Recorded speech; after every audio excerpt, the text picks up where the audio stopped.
ಪುಣ್ಯಭೂಮಿ. ಯಾಕೆ ಕೃಷ್ಣ, ರಾವಣ, ಕೀಚಕ, ವೀರಪ್ಪನ್, ನಿತ್ಯಾನಂದ ಸ್ವಾಮಿ ಹುಟ್ಟಿಲ್ಲವೇ? ಅಣ್ಣ ತಂಗಿಯರೆಂದು ಸೋಗು ಹಾಕಿಕೊಂಡು ಕದ್ದು ಕಾಮಲೀಲೆ ಅವರ ಮುಟ್ಟಾಳರಷ್ಟಿಲ್ಲ ಈ ನಿನ್ನ ಪುಣ್ಯ ಭೂಮಿಯಲ್ಲಿ. ಅಣ್ಣ ಅತ್ತಿಗೆಯರೆಂದರೆ ತಂದೆ ತಾಯಿ ಸಮಾನರು ಅಂತ ಅಣ್ಣನನ್ನೇ ಕೊಲೆ ಮಾಡಿ ಅಣ್ಣನ ಹೆಂಡತಿಯೊಂದಿಗೆ ಸಂಸಾರ ಮಾಡೋ ಮನೆ ಮೂರ್ಖರಷ್ಟಿಲ್ಲ ಈ ನಿನ್ನ ಪುಣ್ಯ ಭೂಮಿಯಲ್ಲಿ.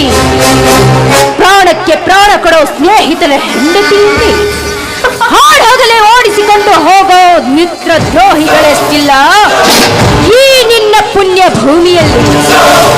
ಈ ನಿನ್ನ ಪುಣ್ಯ ಭೂಮಿ ಪುರಾಣನ ಇನ್ನೂ ಬಿಚ್ಚೇರ ಇಲ್ಲ, ಇಷ್ಟು ಸಾಕ. ನಡೋ, ಈ ನಿನ್ನ ಗೊಡ್ಡು ಸಂಬಂಧ